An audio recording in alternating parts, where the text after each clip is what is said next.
হিন্দু, খ্রিস্টান, বৌদ্ধ তাদের ধর্মীয় কারণে তাদের উপাসনালয়ে যত খুশি মূর্তি বানাক, ইসলামের কোনো আপত্তি নাই। কিন্তু আমার বাংলাদেশের 12 কোটি তাওহীদি জনতার রেভিনিউ নিয়ে, বাংলাদেশের জনগণের কষ্টার্জিত পয়সা নিয়ে ভাস্কর্যের নামে রাস্তার মোড়ে মোড়ে মূর্তি করার অধিকার কাউকে দেওয়া হয় নাই। মুসলমানেরা যদি ক্ষমতায় যায়, দিনদার ইমানদার লোকেরা যদি ক্ষমতায় যায়, 4খানা কাম করবে। জোরে বলেন কয়খান? প্রথম নম্বরে নামাজ কায়েম করবে, 2 নম্বরে যাকাত আদায় করবে, 3 নম্বরে ভালো কাজের আদেশ করবে, আর 4র্থ নম্বরে কি করবে? সমস্ত খারাপ কাজগুলি 2 হাত দিয়ে তারা বাধা দেবে। 2 হাত দিয়ে অন্যায়ের প্রতিরোধ করো। এই সরকারের আমলে সিনেমার যত ন্যাংটা ছবি রাস্তায় টানানো, আমি জিজ্ঞেস করতে চাই, এত নোংরা ছবি বাংলার ইতিহাসে কোনদিন টানানো হয়েছে কিনা? একটা সরকার প্রধান নারী, একজন নারী সরকার প্রধান, আর তার সময় নারীরা সবচাইতে বেশি লাঞ্ছিত আর ধর্ষিতা হলো। কোন সিনেমায় নগ্ন ছবি থাকতে পারবে না, কোন রাস্তায় নগ্ন ছবি থাকতে পারবে না। টেলিভিশনে একটা অনুষ্ঠান দেখায় না? জাতির বিবেকের কাছে প্রশ্ন করে লাভ নাই, সরকারের বিবেকের কাছে প্রশ্ন করতে চাই। এই ডিসেন্টিনা বন্ধ করো, সিনেমার নোংরামি বন্ধ করো, নইলে তোমাকে ক্ষমতা থেকে দড়ি বেঁধে টেনে বঙ্গোপসাগরে নিক্ষেপ করা হবে। হিন্দু, খ্রিস্টান, বৌদ্ধ তাদের ধর্মীয় কারণে তাদের উপাসনালয়ে যত খুশি মূর্তি বানাক, ইসলামের কোনো আপত্তি নাই। সুবহানাল্লাহ বলবেন না? কিন্তু আমার বাংলাদেশের 12 কোটি তাওহীদি জনতার রেভিনিউ নিয়ে, বাংলাদেশের জনগণের কষ্টার্জিত পয়সা নিয়ে ভাস্কর্যের নামে রাস্তার মোড়ে মোড়ে মূর্তি করার অধিকার কাউকে দেওয়া হয় নাই।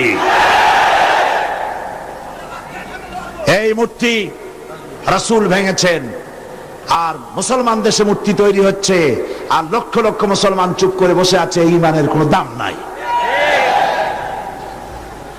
আল্লাহ রাব্বুল আলামিন বলেছেন নবীর দায়িত্ব হলো ভালো কাজের আদেশ দেবে, অন্যায় কাজের নিষেধ করবে, এটা হলো নবীর দায়িত্ব।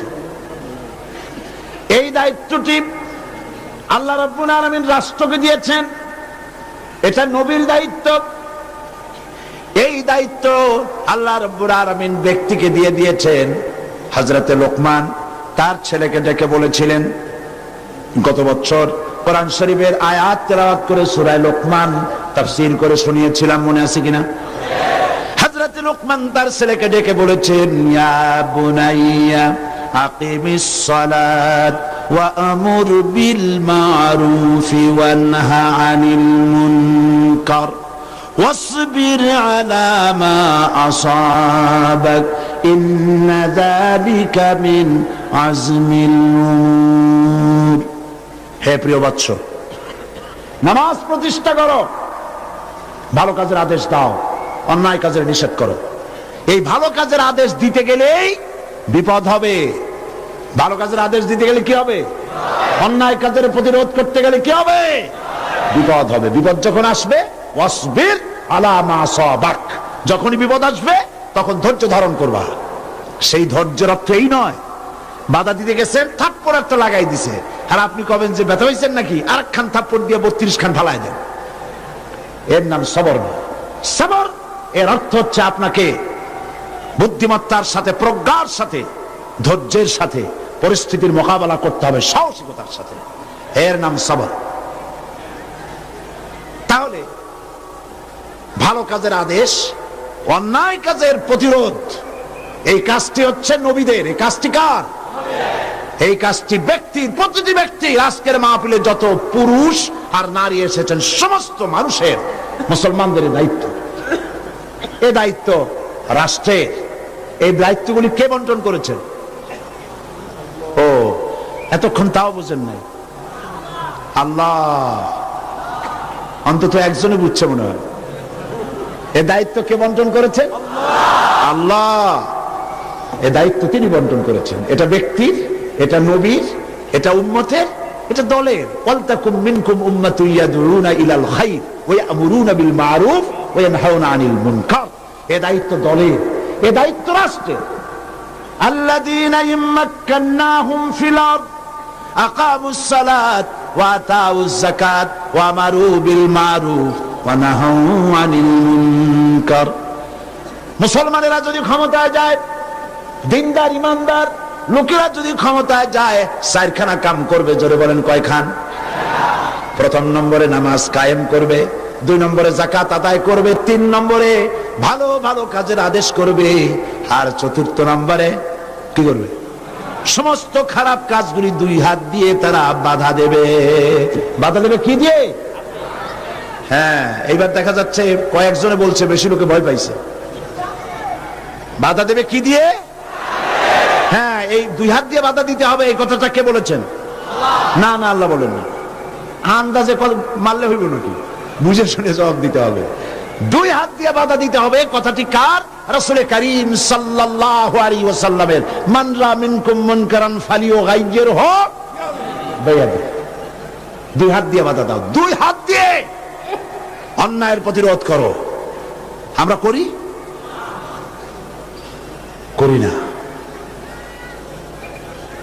এই সরকারের আমলে সিনেমার যত ন্যাংটা ছবি রাস্তায় রাস্তায় টানানো, আমি জিজ্ঞেস করতে চাই, এত নোংরা ছবি বাংলার ইতিহাসে কোনদিন টানানো হয়েছে কিনা? একজন সরকার, একটা সরকার প্রধান নারী, একজন নারী সরকার প্রধান, আর তার সময় নারীরা সবচাইতে বেশি লাঞ্ছিত আর ধর্ষিতা হলো। ভালো কাজের আদেশ দাও, অন্যায় কাজ থেকে ফিরাও। রমজান মোবারক আসতেছে, চট্টলার সিংহ পুরুষেরা হাত মজবুত করো, সিনেমার পোস্টার ছেড়ে আন্দোলন শুরু করে দাও। কোন সিনেমায় নগ্ন ছবি থাকতে পারবে না, কোন রাস্তায় নগ্ন ছবি থাকতে পারবে না।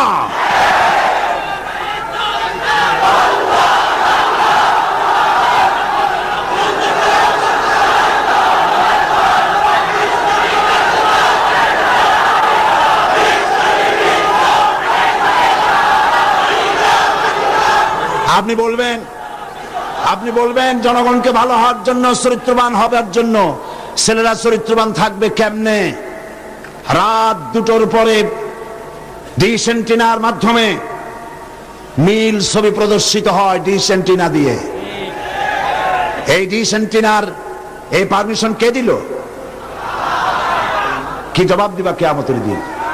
এত ধর্ষণ বাড়তেছে খামোখা, উলঙ্গ ছবি রাস্তায় টানানো, আর রাতের বেলায় নীল ছবি প্রদর্শিত হচ্ছে ডিশ এন্টিনার মাধ্যমে। যুবক যুবতীরা দেখতেছে, চুরি হচ্ছে, ডাকাতি হচ্ছে, খুন হচ্ছে। বাংলাদেশ হাবিয়া দোজখে পরিণত হয়ে গেছে। আমি মুসলমানদের যেই দলের হন, যত মানুষ এখানে এসেছেন, সকলের বিবেকের কাছে দাবি করি, সকলের বিবেকের কাছে আপিল করি। টেলিভিশনে একটা অনুষ্ঠান দেখায় না, জাতির বিবেকের কাছে প্রশ্ন? জাতির বিবেকের কাছে প্রশ্ন করে লাভ নাই, সরকারের বিবেকের কাছে প্রশ্ন করতে চাই। এই ডিশ এন্টিনা বন্ধ করো, সিনেমার নোংরামি বন্ধ করো, নইলে তোমাকে ক্ষমতা থেকে দড়ি বেঁধে টেনে বঙ্গোপসাগরে নিক্ষেপ করা হবে।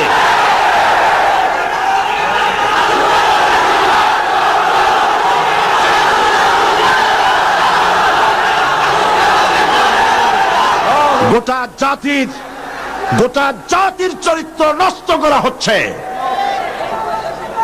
আপনারা যদি ঘুমায় থাকেন, জাতিকে বলছি, যেই দল করেন, আপনি যদি ঘুমায় থাকেন, আপনার ঘরের ভিতরে আপনার সন্তান ধর্ষক হবে, আপনার মেয়ে নষ্ট হবে, ভ্রষ্ট হবে।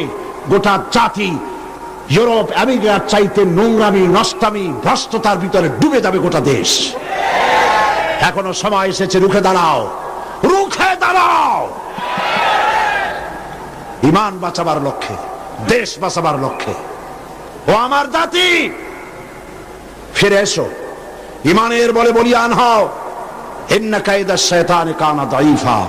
শয়তানের চক্রান্ত আসলেই দুর্বল। বাড়িওয়ালার শক্তি বেশি না চোরের শক্তি বেশি? আপনারা বাড়িওয়ালা।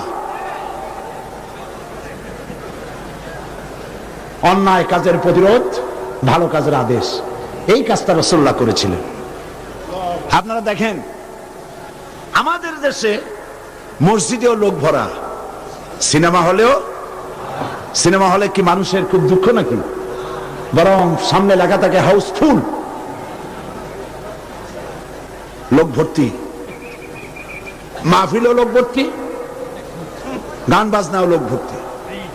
আমি এই দৃষ্টান্তটা এইভাবে দেই যে একটা খাল উত্তর দক্ষিণে প্রবাহিত, ওই খালে অনেক মাছ আছে।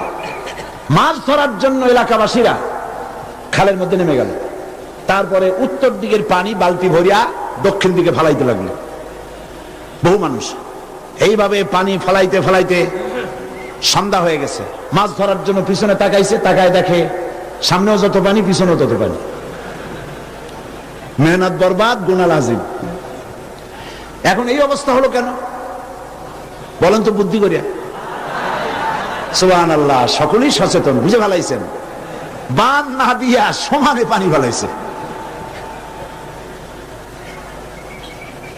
আজকে যদি একটা আদর্শিক বাঁধ আমাদের থাকতো, তাহলে মসজিদ ভরা আর সিনেমা ভরা এটা হইতো না। আদর্শিক বাঁধ হলো ইসলামী রাষ্ট্র।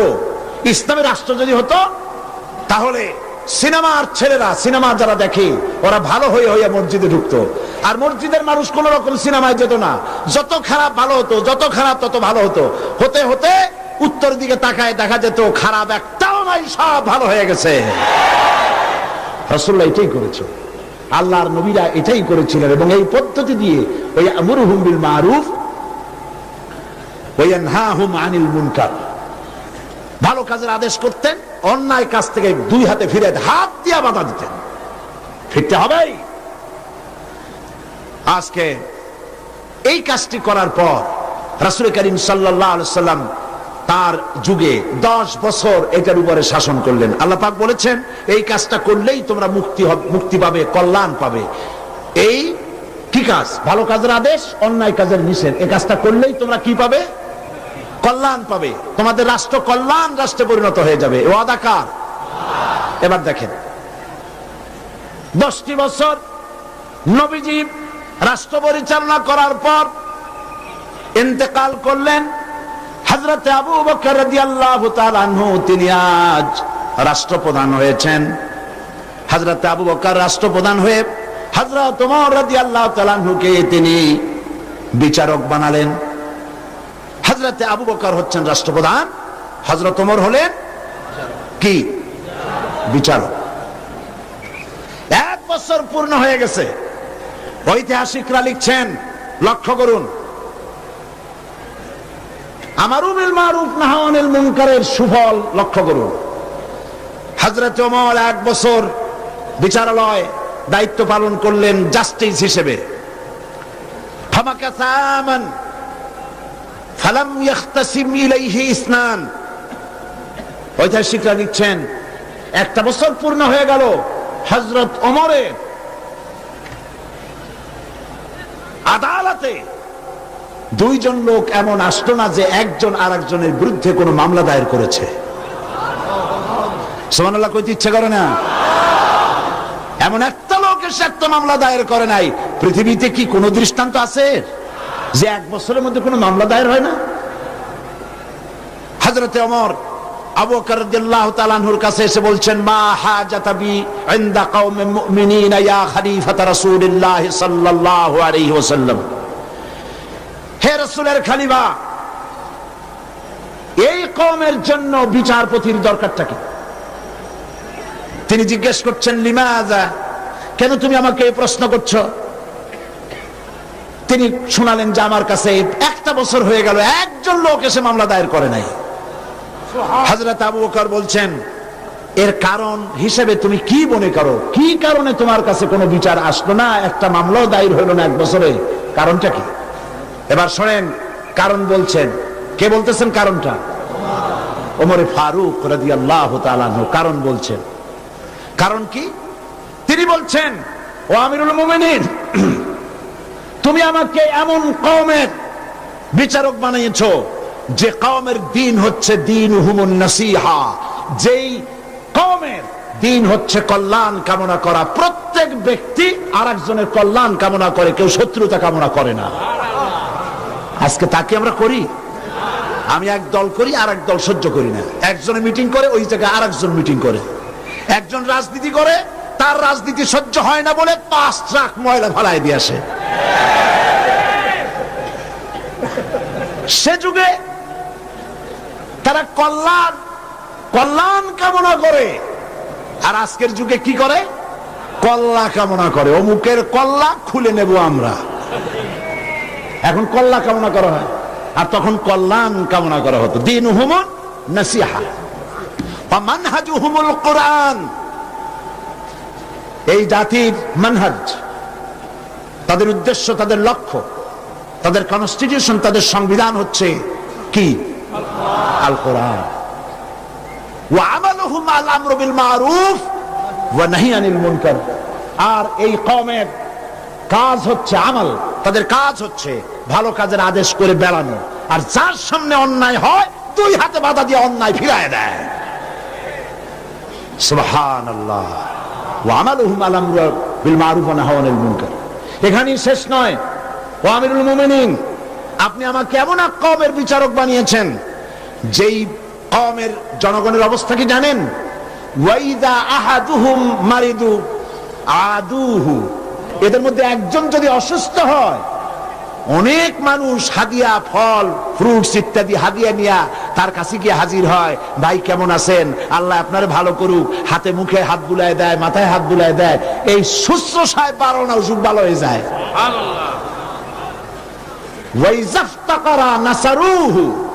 আর যখন তাদের মধ্য থেকে কেউ ফকির হয়, গরিব হয়, সাহায্য করার জন্য লোকেরা এগিয়ে আসে। 50 টাকার দরকার, 2000 টাকা চলে আসছে। বাড়িতে চাল দিতে পারে না, বিল্ডিং এর ছাদ দেওয়ার মতো পয়সা চলে আসছে। আর যখন কারো কিছু প্রয়োজন হয়, সেই প্রয়োজন মিটাবার জন্য চতুর্দিক থেকে লোকেরা এসে হাজির হয়ে যায়।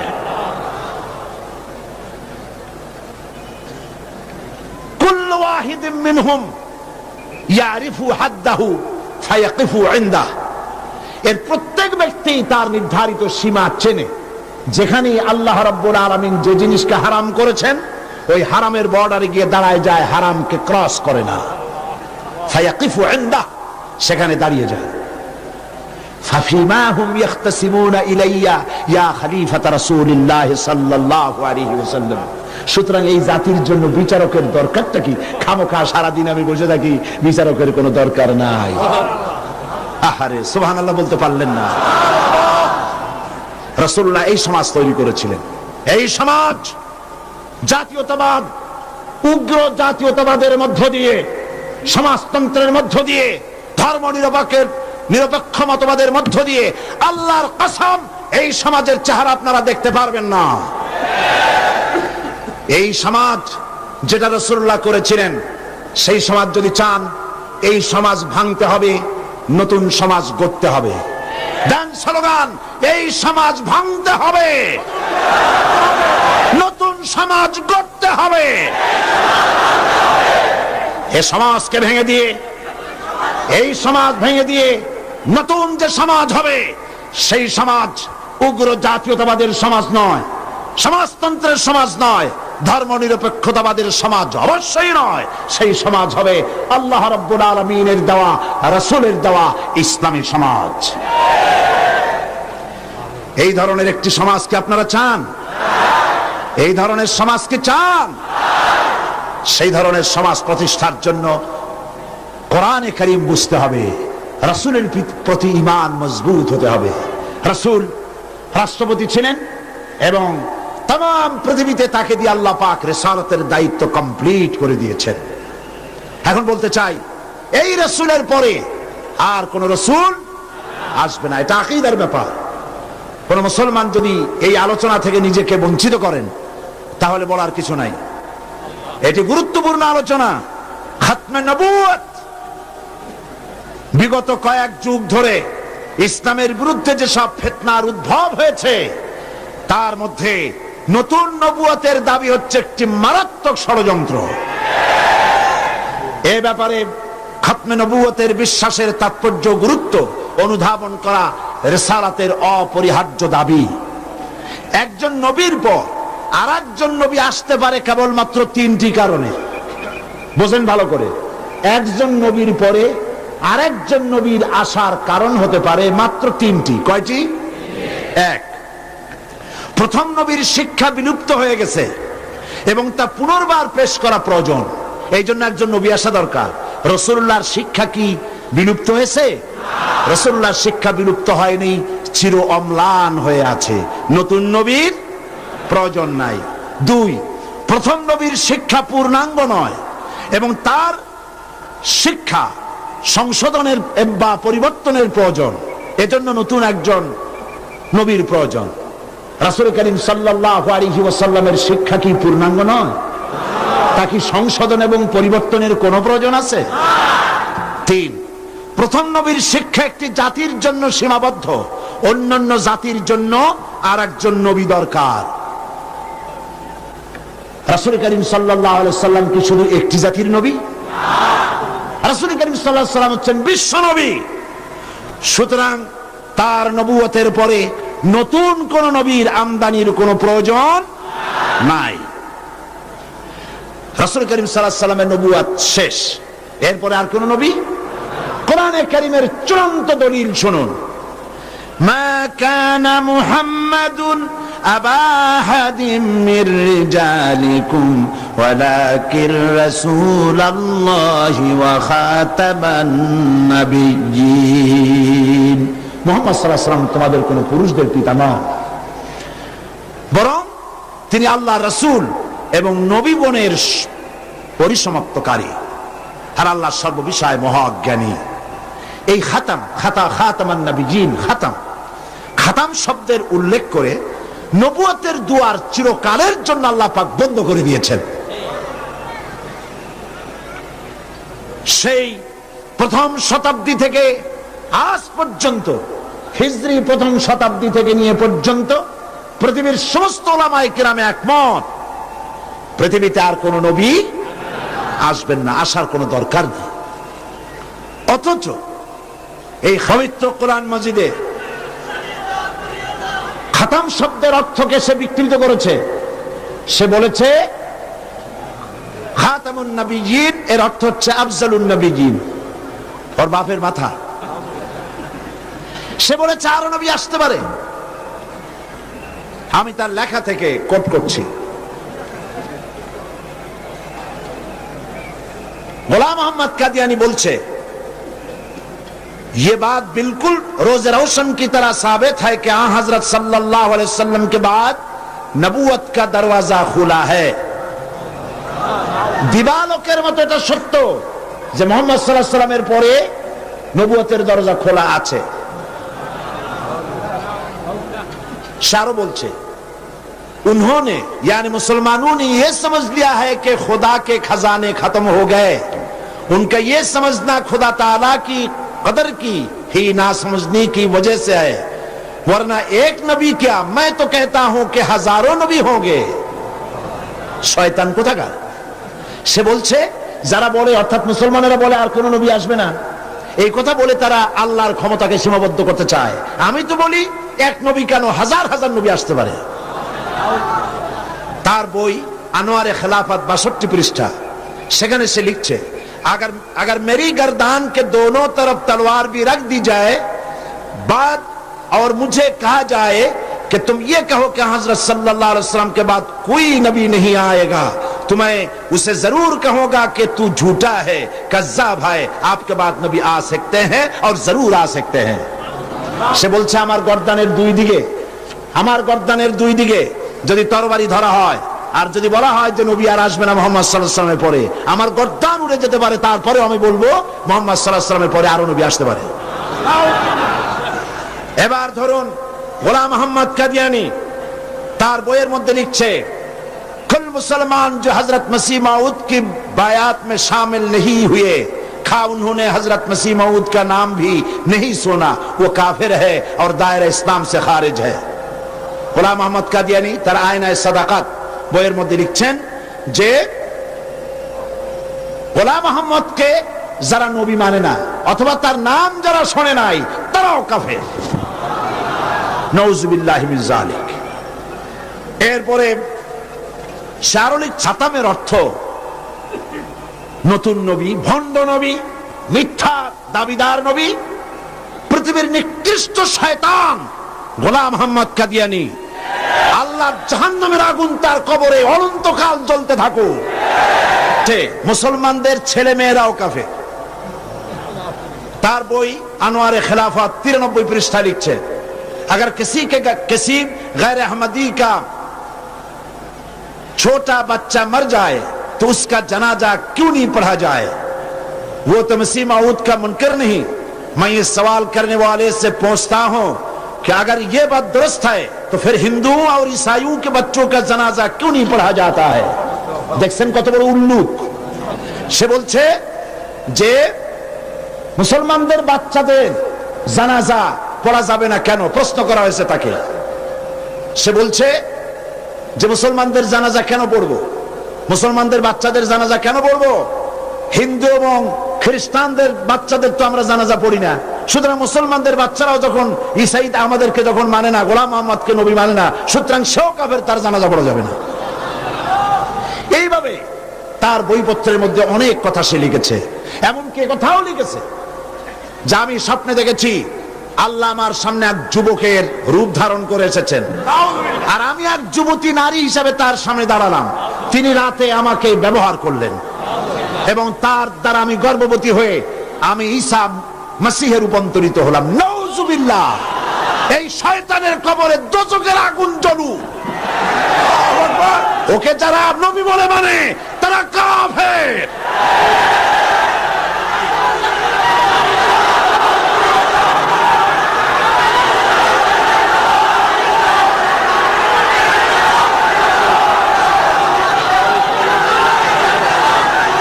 রাসূল করিম সাল্লাল্লাহু আলাইহি ওয়াসাল্লাম খাতমে নবুয়ত সম্পর্কে বলেছেন, ইন্না মাসালি ওয়া মাসালাল আমবিয়া মিন ক্বাবলি কামাসালি রাজুলিন বানা বাইতান ফাহসানাহু ওয়া আজমালাহু ইল্লা মাওদা'a লাবনাতিন মিন যাওয়াবিয়াতিন ফাজআলান নাসু ইয়াতুফুনা বিহি ওয়া ইউজিবুনা লাহু ওয়া ইয়াকুলুনা হাল্লা wudi'at হাযিহিল লাবনা ফাআনা আল-লাবনা ওয়া আনা খাতামুন নবিয়্যিন। বুখারী কিতাবুল মানাকিব। আল্লাহর নবী বলেন, একটি বিল্ডিং, সেই বিল্ডিং এর ভিতরে যদি একখানা ইটের অভাব থাকে তাহলে প্রত্যেকের চোখে ধরা পড়বে একখানা ইট নাই।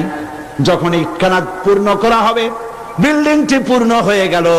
নবীজি বলেন নবুয়তের ইমারতে একখানা ইটের অভাব ছিল, রব্বুল আলামিন আমাকে সেই ইট হিসাবে জায়গা পূর্ণ করে নবুয়তের ইমারতকে কমপ্লিট করে দিয়েছেন। রাসূলুল্লাহ সাল্লাল্লাহু আলাইহি ওয়াসাল্লাম আন্না রিসালাতা ওয়ান নবুওয়াতা কাদ ইনকাতাত ফালা রাসূলা বাদি ওয়ালা নবুওয়া। রাসূল করিম সাল্লাল্লাহু আলাইহি ওয়াসাল্লাম বলেছেন রিসালাত এবং নবুয়তের দরজা কাট হয়ে গেছে, নতুন করে কোন নবী বা রাসূল পৃথিবীতে আর আসবে না। قال النبي صلى الله عليه وسلم لو كان بعدي نبي لكان عمر بن الخطاب رضي الله تعالى عنه। আমার পরে যদি কেউ নবী হতো অবশ্যই ওমরকে আল্লাহ পাক নবী বানায় দিতেন। قال رسول الله صلى الله عليه وسلم لا نبي بعدي ولا উম্মতা بعد উম্মতি। আমার পরে আর কোন নবী নাই, আমার উম্মতের পরে আর কোন উম্মত নাই। রাসূল করিম সাল্লাল্লাহু আলাইহি ওয়াসাল্লাম বলেছেন আন সাওবান রাদিয়াল্লাহু তাআলা আনহু আন্নাহু قال قال رسول الله صلى الله عليه وسلم وأنه سيكون في أمتي 30 كذبون كلهم يزعم أنه نبي وأنا خاتم النبيين لا نبي بعدي। رواه أبو داود كتاب الفتن। আবু দাউদ শরীফে এসেছে রাসূল করিম সাল্লাল্লাহু আলাইহি ওয়াসাল্লাম বলেছেন আমার পরে 30 জন মিথ্যাবাদী নবুয়তের দাবি করবে। মিথ্যাবাদী, কাযযাব, দাজ্জাল। অথচ আমার পরে আমি শেষ নবী, আমার পরে আর কোন নবী আসবে না। রাসূলুল্লাহ সাল্লাল্লাহু আলাইহি ওয়াসাল্লামের জীবনের শেষ ভাগে মুসাইলামায়ে কাযযাব মিথ্যা নবুয়তের দাবি করলো। রাসূলের পরে যদি আর কোন নবী আসার গুঞ্জাইশ থাকতো তাহলে আপনারা বলেন হুজুরের ইন্তেকালের পর সর্বপ্রথম যে যুদ্ধ হলো সেটা তো এই যুদ্ধই ছিল। মুসাইলামায়ে কাযযাবকে গ্রেফতার করার জন্য, তার বিরুদ্ধে যুদ্ধ করার জন্য সমস্ত সাহাবায়ে কেরাম এক হয়ে গিয়েছিলেন। রাসূলের পরে আর কেউ নবী হবে এটা যদি বৈধ হতো তাহলে সাহাবায়ে কেরাম এই যুদ্ধে যেতেন না, ঠিক কিনা? তার বিরুদ্ধে যুদ্ধ করেছেন। সেই বেটা নবুয়তের দাবি করছে। লোকেরা কয় আপনি তো খালি নবী নবী করেন, তা আপনার ওহী কই? কয় যে দেখো কেবল না নবী হইলাম, একটু অপেক্ষা তো করবা। হ্যাঁ জিবরাইল আসুক। কয়েকদিন পর কয় যে জিবরাইল আসছিল আজকে। তারপর কি সূরা পাইলেন? কয় যে সূরা একখান পাইছে। সূরা কয় শোনা না আমাদেরকে। তো উম্মত তো কিছু পাবেই, উম্মত পাবে না? এখনো কেউ দাবি করুক নবী, দেখবেন কিছু উম্মত পেয়ে যাবে। পাগল ছাগলের তো অভাব নাই, ঠিক কিনা? তা না হলে গোসল শরীফের পানি মানুষে খাইতে পারে? নাউজুবিল্লাহ কোন একজন পীর হয়, ওনার একটা গোসল শরীফ হবে। গোসলের পানি শরীরের যত জায়গা ধুইয়া পড়লো, নাউজুবিল্লাহ, এইগুলা মানুষে খায়। সুতরাং পাগল ছাগলের অভাব নাই। পাগল ছাগল আছে, কিছু উম্মত পেয়ে গেছে। উম্মতেরা কয় সূরা কই? কয় পাইছি সূরা। সূরা একটা শোনাই দিল, ইন্না আ'তাইনাকাল আকা ফাসাল্লি লিরাব্বিকা ওয়াজআক ইন্না শানিয়াকা হুয়াল আবলাক। উম্মতেরা কয় যে তো মহামরণ, এ কি সূরায় পড়তে গেলে তো কাশি আসে। আর অর্থ কি? রাসূলুল্লাহর উপরে যে সূরা নাজিল হইছে সুবহানাল্লাহ, তা শুনলে চোখ দিয়ে পানি পড়ে। আর এটা সূরা হইল, অর্থটা কি? আমি তোমাকে নিশ্চয়ই হুতুম পেশা দান করেছি, সুতরাং তোমার রবের উদ্দেশ্যে চিৎকার মারো, তোমার শত্রুরা শ্বেত এবং কালো বর্ণের হবে। এটা হইল কি? আগা নাই মাথা নাই, তো হইল কি? তারপরে যুদ্ধ হলো, শয়তান মরল। 30 জন মিথ্যাবাদী নবুয়তের দাবি করবে। তার মধ্যে সর্বশেষ এই নবুয়তের দাবি করতে আসলো গোলাম আহমদ কাদিয়ানী। অথচ রাসূলের পর যার কোন নবী আসবে না, কোরআন সাক্ষী, সমস্ত হাদিস গুলি সাক্ষী। কোরআন শরীফের যত তাফসীর আছে, কাশাফ, বাইজাবি, তাবারি, কুরতুবি, রুহুল বায়ান, রুহুল মানি, খাজিন, দুররে মনসুর ফি জিলালিল কোরআন, জালালাইন, যত তাফসীর, আরবি তাফসীর পৃথিবীতে আছে, সমস্ত তাফসীর খাতামুন নবীনের তাফসীর করেছে। এরপরে আর কোন নবী আসবে না। খ্রিস্টান এবং ইহুদিরা যখনই মুসলমানদেরকে আক্রমণ করতে চেয়েছে কোনো ব্যাপারে, তখন মুসলমানদেরকে ব্যবহার করেছে, ঠিক না? মুসলমানদেরকে ব্যবহার করেছে। রাসূলুল্লাহকে গালি দেওয়ার জন্য বাংলাদেশে কবি নামের কলঙ্ক দাউদ হায়দার নামক এক শয়তানকে তারা ব্যবহার করেছিল। আবার কোরআন শরীফকে সংশোধন করতে হবে বলে নারী নামের কলঙ্ক, ওই শয়তানের নাম নেব না, তারে ব্যবহার করছিল। হযরত আয়েশা রাদিয়াল্লাহু তাআলা আনহাকে গালি দেওয়ার জন্য সালমান রুশদির মতো একটা শয়তানকে তারা ব্যবহার করেছিল। অনুরূপভাবে খাতমে নবুয়তের উপরে হামলা করার জন্য খ্রিস্টান আর ইহুদিরা আগায় আসে না, এই গোলাম মুহাম্মদ নামক এক শয়তানকে ব্যবহার করেছে। সে বলল আমি নবী। তারপরে এইসব হাবিজাবি বইপত্র লিখলো, উর্দুতে, ইংরেজিতে, নানান ভাষায় লিখলো। সে ছিল ইংরেজের দালাল। এরপরে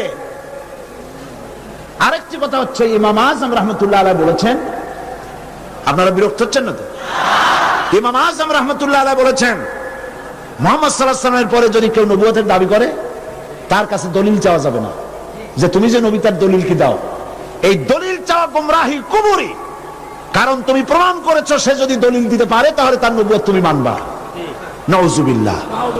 মাওলানা আতাউল্লাহ শাহ বুখারী রাহমাতুল্লাহ আলাইহি, সেই যুগের শ্রেষ্ঠ আলেম, তিনি তার কাছে গিয়ে বলছেন, এ গোলাম, নবুয়তের দাবি করো, শক্তি পাও কই? কয় শক্তি দিছে আমার কোরআন শরীফ। কোথায় আছে? কয় কোরআন শরীফে আছে না, সূরা আস-সফের মধ্যে আমাকে বলা হয়েছে ঈসা আলাইহিস সালাম আমার ব্যাপারে বলেছেন, ইয়াতি মিন বাদ ইসমুহু আহমদ, আমার পরে একজন আসবেন তার নাম হবে আহমদ, আমি সেই আহমদ। মাওলানা বুখারী বললেন, ঈসা আলাইহিস সালাম যার কথা বলে গেছেন তার নাম আহমদ, আর তোর নাম হচ্ছে গোলাম আহমদ। তার অর্থ হচ্ছে ঈসা আলাইহিস সালাম যে আহমদের কথা বলেছেন, সেই আহমদের তুই গোলাম।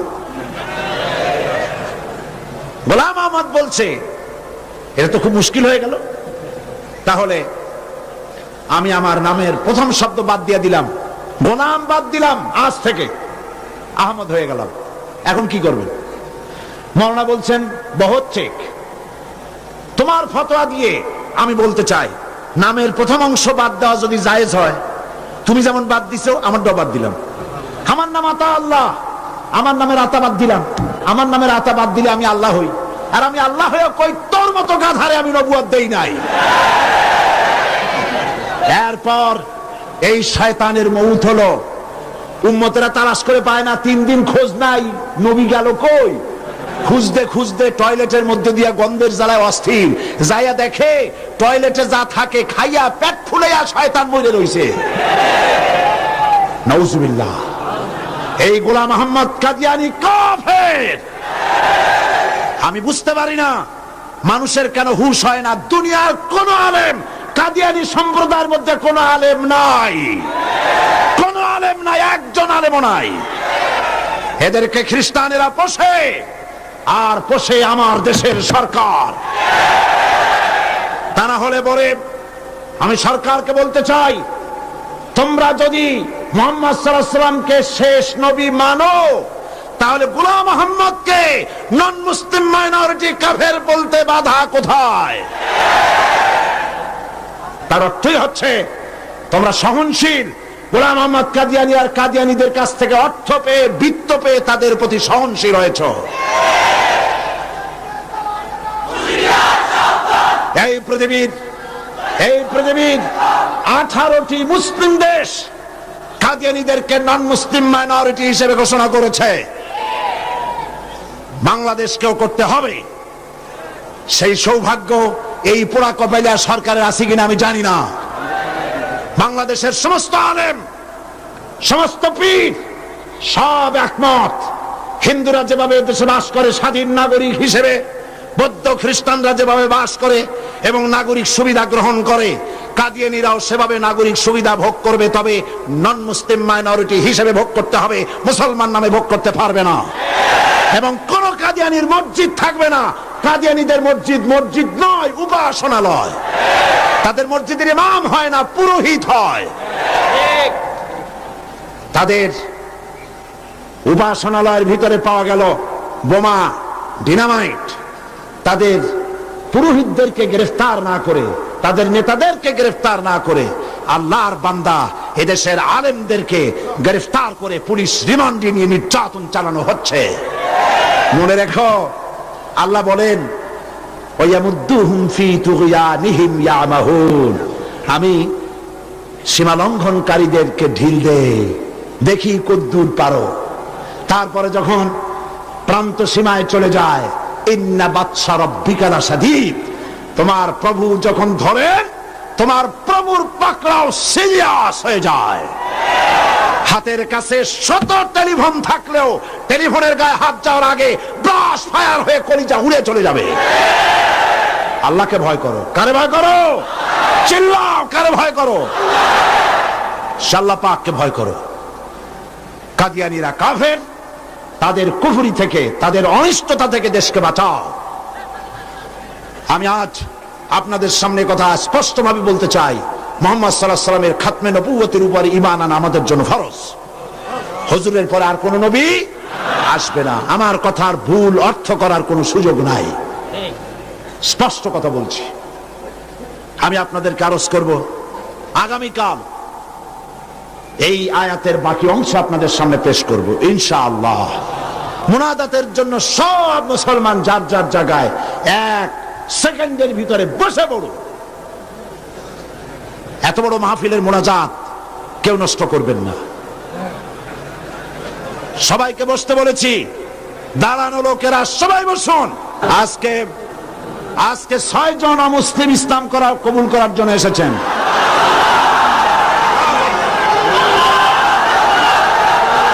আমি আর একটা কথা শোনাই, আর একটি কথা শুনুন, থামেন, আর একটি কথা শোনেন। মুনাজাতের কথা শুনে প্রত্যেক দিন যারা হাঁটেন, আমি তাদেরকে অনুরোধ করবো, আল্লাহর রাস্তায় আগামীকাল মাহফিলের ভেতরে ঢুকবেন না। মেহেরবানি করে মাহফিলের চতুর্দিকে থাকবেন, যাতে মুনাজাতের নাম শুনলেই আপনারা দৌড় মারতে পারেন। আল্লাহর রাস্তার ভিতরে ঢুকবেন না। হাজার হাজার মানুষ পাড়ায় আপনারা যান, আপনাদের লজ্জা হওয়া উচিত। আজকে যারা ইসলাম কবুল করবেন তারা হচ্ছেন সুনীল কান্তি দাস, পিতা Arjit Kanti Das, B block road, Chandgaon, Panchlaish. বর্তমান নাম পছন্দ করেছে মোহাম্মদ ইব্রাহিম। শ্রী মানিক চন্দ্র দাস, শ্রী মানিক চন্দ্র দাস, পিতা শ্রী কমল কান্তি দাস, পাঁচলাইশ। বর্তমান নাম মোহাম্মদ সাইফুল ইসলাম আজাদ। প্রবাস কৈবর্ত, পিতা Makhan Koibarta, Amin jute mills, main gate, Panchlaish. বর্তমান নাম মোহাম্মদ রাসেল। বিশ্বজিৎ সূত্রধর, পিতা মাখনলাল সূত্রধর, বর্তমান নাম বাড়ি সন্দীপ। বর্তমান নাম পছন্দ করেছে মোহাম্মদ মনিরুল ইসলাম। শ্রী দুলাল বাবু শীল, পিতা শ্রী জিতেন বাবু শীল, সিগন্যাল কোম্পানি, পাঁচলাইশ। বর্তমান নাম মোহাম্মদ আবু বকর সিদ্দিক। শ্রী সুবল চন্দ্র সাহা, পিতা আশুতোষ সাহা, খাগড়াছড়ি, ডাকঘর কুইসাপ, কি গুইমরা। বর্তমান নাম পছন্দ করেছে মোহাম্মদ ওসমান গনি। আসুন, হাত দাও, হাত দাও, সবাই সবাই হাত দাও, একটা একটা করে হাত দাও। হ্যাঁ হ্যাঁ, কাছে আসো একটু। লা ইলাহা ইল্লাল্লাহু মুহাম্মাদুর রাসূলুল্লাহ। আল্লাহ ছাড়া কোনো ইলাহ নাই, মাবুদ নাই, উপাস্য নাই। মুহাম্মদ সাল্লাল্লাহু আলাইহি ওয়াসাল্লাম আল্লাহর রাসূল। আশহাদু আন লা ইলাহা ইল্লাল্লাহু ওয়াহদাহু লা শারীকা লাহু ওয়া আশহাদু আন্না মুহাম্মাদান আবদুহু ওয়া রাসূলুহু। আমি সাক্ষ্য দিচ্ছি আল্লাহ ছাড়া কোনো ইলাহ নাই, মাবুদ নাই, উপাস্য নাই। তিনি এক, তিনি একক, তার কোনো অংশীদার নাই। আমি আরো সাক্ষ্য দিচ্ছি মুহাম্মদ সাল্লাল্লাহু আলাইহি ওয়াসাল্লাম আল্লাহর বান্দা এবং তার প্রেরিত রাসূল। এদিকে ফিরে সকলকে বলো আসসালামু আলাইকুম। আল্লাহর এই বান্দাগুলি, দাঁড়ায় থাকো, আল্লাহর এই বান্দাগুলি 6 জন বান্দা মুশরিক ছিলেন। এখন আমাদের তৌহিদ পন্থী কি? তারা আমাদের কি? তারা আমাদের ভাই। এখন তারা মাসুম, তারা বেগুনাহ। এই লক্ষ লক্ষ মুসলমানদের পক্ষ থেকে আমি তাদেরকে আলিঙ্গন করে ইসলামে স্বাগত জানাচ্ছি।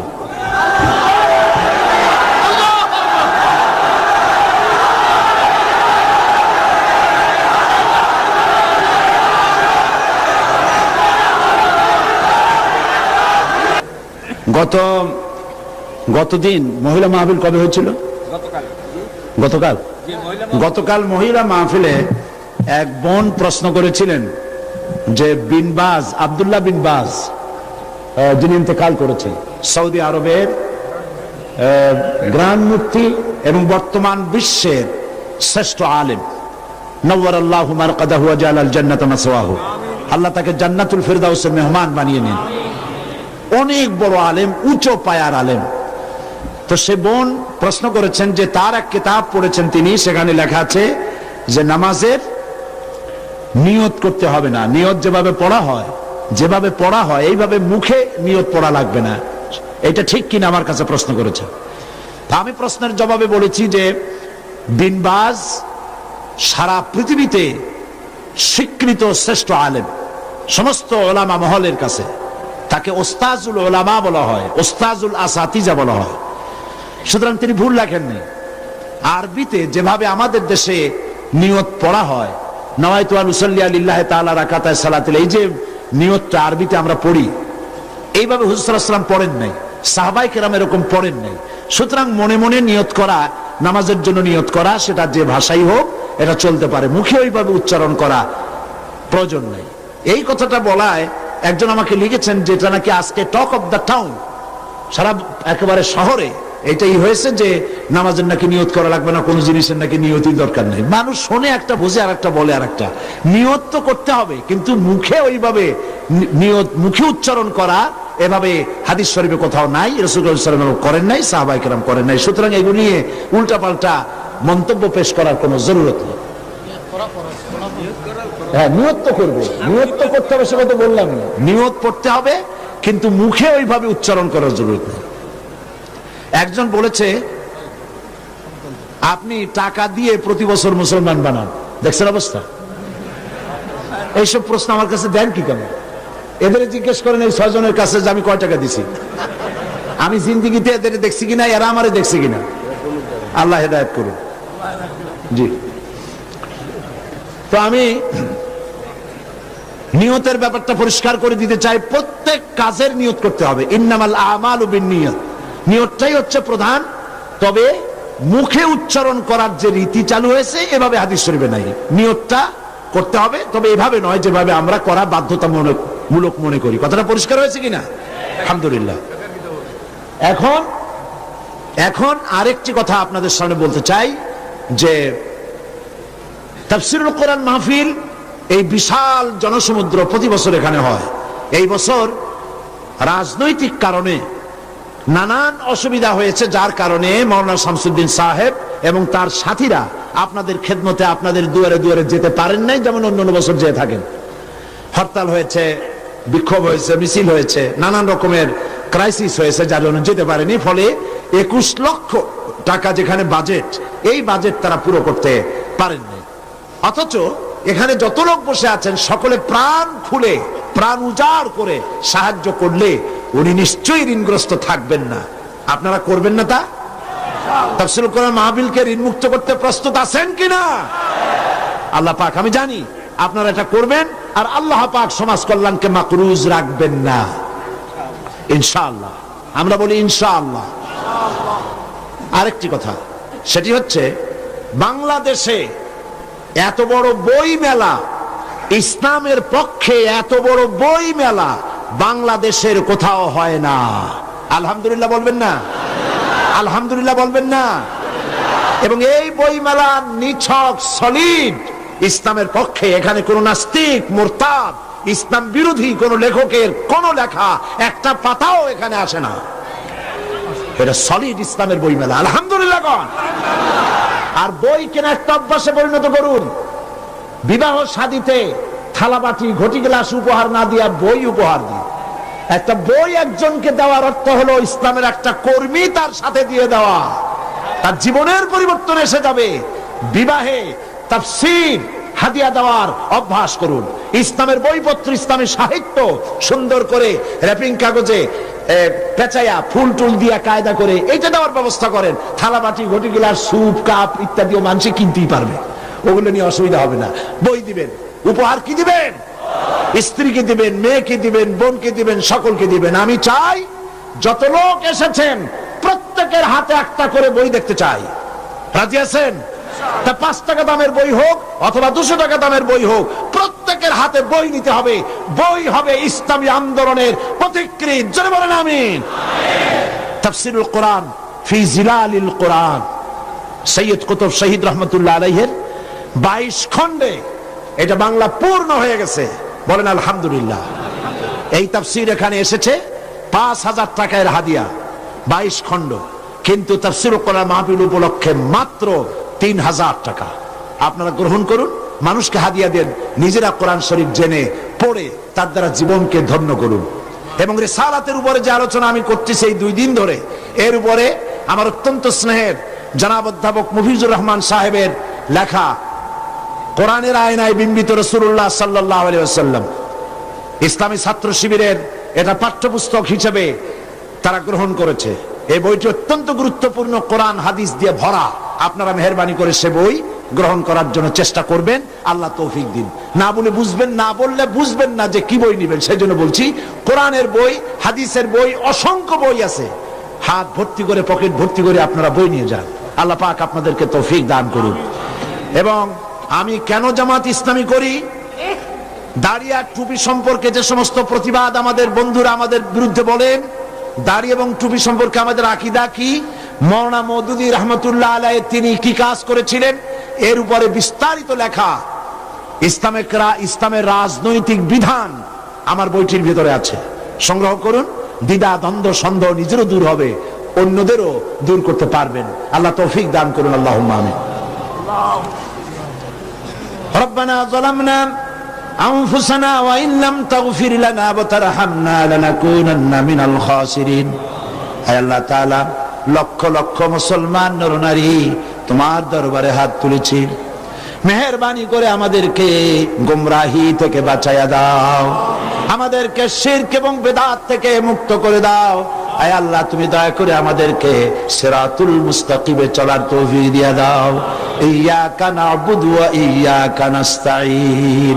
পড়েন সবাই, ইয়্যাকা না'বুদু ওয়া ইয়্যাকা নাস্তাঈন, ইহদিনাস সিরাতাল মুস্তাকিম, সিরাতাল্লাযীনা আন'আমতা আলাইহিম গায়রিল মাগদুবি আলাইহিম ওয়ালাদ-দাল্লিন। اللهم لا مانع لما أعطيت ولا معطي لما منعت ولا ينفع ذا الجد منك الجد. ستر العرش مسبول علينا وعين الله ناظرة إلينا بحول الله لا يقدر علينا. اللهم إنا نجعلك في نحورهم ونعوذ بك من شرورهم. الله تعالى এই শতাব্দীর শেষ তাফসীরুল কোরআন মাহফিলের আজ চতুর্থ দিন। আগামীকাল এই মাহফিল শেষ হয়ে যাবে, পরের দিন এই মাঠ খা খা করতে থাকবে। আয় আল্লাহ রাব্বুল আলামিন, প্রতি বছর এই চট্টগ্রামের মানুষেরা ঈদের মতো করে উৎসব করে, প্রত্যেকের বাড়িতে বাড়িতে মেহমান জমা হয়ে যায়। হায় আল্লাহ তাআলা, মানুষেরা দূর দূরান্ত থেকে ছুটে আসে। আল্লাহ তুমি দয়া করে এই তাফসীরুল কোরআন মাহফিলকে এই দেশের ইসলামী আন্দোলনের মাইলস্টোন বানায়া দাও রব্বুল আলামিন। এই ইসলামী আন্দোলনের জন্য তামাম পৃথিবী বুকে কোরআনে কারীমের এই আওয়াজ তুমি পৌঁছায়া দাও। খাতমে নবুয়তের উপরে যে আলোচনা আমরা করলাম, এর উপরে আমাদের আকীদা মজবুত করে দাও। হায় আল্লাহ, কাদিয়ানী সম্প্রদায়কে আল্লাহ তুমি হেদায়েত করে দাও রব্বুল আলামিন। তাদেরকে এই বাংলাদেশে তারা যে মুসলমানদের বিরুদ্ধে ষড়যন্ত্র করছে তার মোকাবেলায় আল্লাহ তুমি দয়া করে মুসলমানদেরকে সাহায্য করো রব্বুল আলামিন। আগামীকাল আখেরি মোনাজাতে তোমার বান্দা বান্দীদেরকে চতুর্দিক থেকে মিছিল সহকারে তোমার নামের স্লোগান দিতে দিতে মানুষের উত্তাল ঢেউ এই জায়গায় তুমি সব পৌঁছাইয়া দিও। এই মাঠ তোমার বান্দাদের পদভারে শেষ দিনে সংকীর্ণ হয়ে যায়। আল্লাহ তুমি আপন কুদরতে এই মাঠকে বড় করে মানুষের ব্যবস্থা করে দিও রব্বুল আলামিন। তোমার কুদরতি নিজাম দিয়ে এই মাহফিল পরিচালনা করে দিও। আয় আল্লাহ পাক, এই মাহফিলে জাতি ধর্ম দল মত নির্বিশেষে লোকেরা তোমার কোরআন শুনতে আসেন। আল্লাহ পাক, তোমার কাছে বিনীতভাবে ফরিয়াদ করি, যেই দলের লোক হোক না কেন, কোরআনের হেদায়েত সকলের নসিবে তুমি দিয়ে দিও রব্বুল আলামিন। তুমি দয়া করে আগামীকাল যে আলোচনা করলে মানুষের জন্য হেদায়েত নসিব হবে, সেই আলোচনা আল্লাহ তুমি আলোচকদের মুখে এনে দিও। হে আল্লাহ রব্বুল আলামিন, এই মাহফিলে দয়া করে মেহেরবানি করে যত লোকে টাকা দিয়েছে আর দেবে, আল্লাহ তুমি সকলকে মেহেরবানি করে এই সমাজ কল্যাণকে সাহায্য করার তৌফিক দান করে দিও। ইসলামী বই পুস্তক যারা নিয়ে এসেছেন কষ্ট করে, আল্লাহ তাদের কামাইতে বরকত দান করে দিও। ইসলামের এই জিহাদে অংশ নিয়েছেন লিখনি দিয়ে কলম দিয়ে যারা, আল্লাহ তুমি তাদের প্রতি রহম করো। সমস্ত মুসলিম জনগণকে কোরআন হাদিস আর ইসলামী সাহিত্য কিনে পড়ে সেই অনুযায়ী আমল করার তৌফিক দিয়ে দিও। ربنا تقبل منا إنك أنت السميع العليم وتب علينا إنك أنت التواب الرحيم. سبحان ربك رب العزة عما يصفون وسلام على المرسلين والحمد لله رب العالمين. واجعل آخر كلمة عند الموت لا إله إلا الله محمد رسول الله.